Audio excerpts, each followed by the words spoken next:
Ringconn, it has been my go-to when it comes to health tracking from a ring, and this, I think, is one of the best out there. And I now have the Generation 3, so we have vascular trends, vibration now alerts with it, an improvement to battery life, and there is also a new crafted brushed finish that you can get for it. And the case is slightly smaller, plus it has all of the features from before, so we have heart rate tracking, sleep monitoring, sleep apnea alert if it detects any of that, skin temperature, and respiratory rate all being covered, plus other features that I'll show you, including a small little fitness tracking test with the Ringconn Gen 3. And in this video, by the way, which is sponsored, I'll be pointing out the new differences we get and why I think this is one of the best you can get when it comes to health tracking with a smart ring such as this.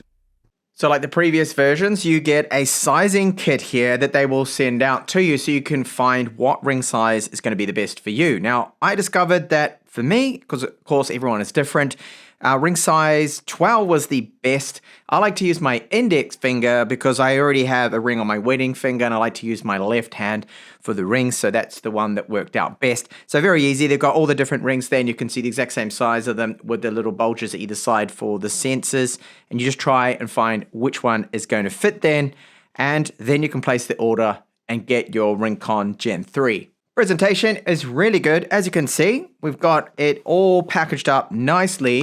There's our ring, so the size 12 for me. Here is our case, charging cable. Now the ring itself, this has up to 14 days battery life, so fantastic. With the case, it's then 150 days, which is fantastic. And you do get this, which is just a little bit of paperwork, so a quick guide and instruction manual. So here I have the Gen 1, the Gen 2, and our Gen 3. So the big changes, you can see that the case size is quite a bit smaller here. So the charging case is now 46 by 46 millimeters by 24.5. So they've managed to make it just a little smaller in height and overall dimensions, just size that down there. Now the ring, you see, it sits in there really nicely, so the charging contacts are right there. As soon as you put it in, the magnet will take care of the rest, so you can see the contact points there and there. And by the way, the inside of the ring is very smooth, so those contact points are completely flush. They're not going to dig into your fingers. And this is an incredibly comfortable ring to wear. So the Ringconn Gen 3, no issues wearing this, and so much more comfortable, especially for getting that sleep tracking info, I think, than wearing a bit of a chunky watch. And this watch right here is one of the smaller ones. Anything bigger than this really starts to bother me when I'm sleeping, but a ring does not, because, well, I'm a ring user for, well, my entire married life. I've been wearing a wedding ring, so it just doesn't bother me at all. So as soon as you put it there, it will start to then charge. And as I mentioned there, battery life phenomenal. It's up to 14 days. That's with the vibration off. With it on, it's 10 to 12. And the vibration alerts, well, you get them for health alerts, sedentary reminders, and low battery. So this is something new that you do get here with the Gen 3 of Ringconn. The other two models do not have that at all. And of course, we get the advanced vascular health management with the newer model that I talked about in the intro. Now, there's another thing that it does have with this case that the other two do not, and that is a little reset button here on the bottom. So if you happen to put this, one-hander users, if you put the Ringconn Gen 3 into flight mode, and that means it's Bluetooth is not transmitting at all, the way to wake that Bluetooth up to turn it back on is you do need to put it back into the case here, and you've got the reset button there to press for that. So the others, they don't have that at all. So you can see they are similar between the generations, but of course now more features, smaller case with the Gen 3. So the rings here, they are 2.5 grams to 3.5 grams, so very, very light. I mean, you don't really feel it at all. Now that variation in the weight, of course, is due to the materials that you would be using there. So they do have a range of materials, different colors that you can use. And it is IP68 AMT10 waterproof. So that means you can just wear this, you can swim with it, you can have a shower, whatever, sweat, workouts, gym. not going to be a problem. I keep it on my index finger. You can use it on your middle. I believe even the ring finger here too as well. But I prefer to have my rings personally on the left side. I mean, I could put it on my other hand too as well. But it has been very comfortable. Haven't really noticed it there. Yes, it is thicker than a standard ring, as you can see. So it sticks out a little bit. But this thickness is a lot better than what you get out of other rings, because other brands have rings that are quite a bit thicker than this one. So you're only looking at a thickness of 2.3 millimeters versus competition, which is about 2.8.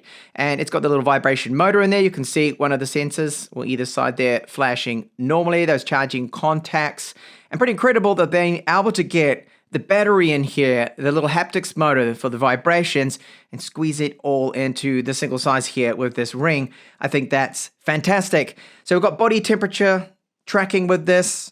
We have our breathing, sleep apnea, your vascular health there too, that I talked about in the intro there as well. So the load trends, that's going to be all monitored. Your skin temperatures. So it covers quite a lot there just out of a single ring, your sleep tracking, and then the workout tracking. Now, just like our previous models, we do have the app called Ringconn. So this is compatible with iOS and Android, which I am obviously running right now here.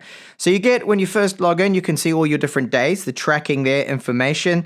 So it can hold up to 10 days. So the memory's a little bit better than the previous gen. That's another minor little change there. So before it was 7 days, and that is now the health tracking information, 10 days, the offline storage that is.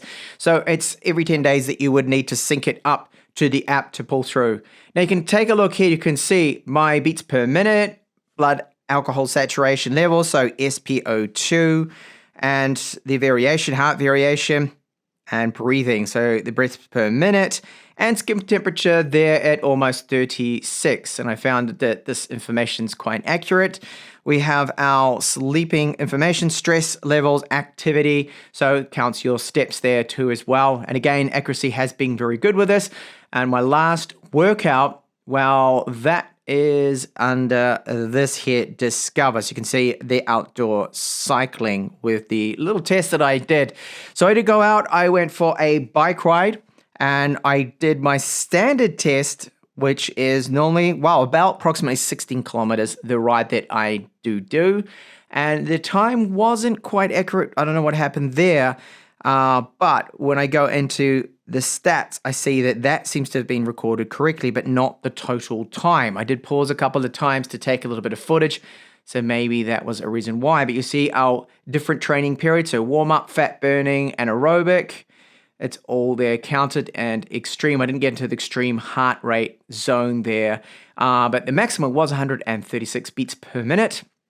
You can see 40 minutes there, 16, 10, which does not add up to what it's told me my exercise duration was, 21 minutes. No, it was, in fact, about an hour that I was exercising. So you got your average speed, the distance there, and the tracking. Well, it doesn't have GPS built into the ring, because that would probably not actually be possible to fit it in to a ring. I would say that there's probably not enough size yet for them to be able to do that, and the impact on the battery life would be too great. So it uses your phone. So the phone is the GPS. So the tracking accuracy is really all down to the accuracy of your phone's built-in GPS, which with this phone was absolutely fine there. So I found that the tracking was good. The route that I went, where I did ride, you can see there's one area that looks like I went through the sea there. That was down to my phone. And I believe it was probably because what was happening is I did have the screen off, and I ended up taking some photos. So I didn't have the app running in the background the whole time correctly. And there's a way to enable that with settings too as well. So you can have it always to be floating on top and always enabled. So that has been recorded walking. That was automatically detected when you do start some exercises. What it can do is also go along, and it will detect that automatically and bring it up, which it's down there. Sleep apnea monitoring. And then we have our vascular health management. So you can see different trends in that too as well, which is all very handy. So all of that, the insights, the health stuff, we also get the little clover here. It's telling me that my sleep was pretty good. Last night it was not bad. Even though I went to bed late, I still managed to get 7 hours and 31 minutes. And if you look down here, you can see there's an efficiency rating it's given me, the sleep details. the different zones. So the time that I was awake, 29 minutes, rapid eye movement, light sleep and deep sleep, and the sleeping heart rate, that's all being monitored. So 54 down to 45. I do quite a bit of cycling. So normally my resting heart rate can be a bit lower than some other people there. And I would say in general, my fitness is quite good at the moment. It's not too bad. Movements are the times that I was moving about. One of those times I believe I did get up there. So it all seems to check out there with the sleep tracking accuracy. There's a plan here as well, so you can make your own weekly plan, and a sleep schedule that can also be changed. So if you are a shift worker, just to touch back on that, then with the sleeping information, you can go along and you can adjust that. And that's something that I don't believe other brands offer. They don't really cater for shift workers that may be sleeping during the day.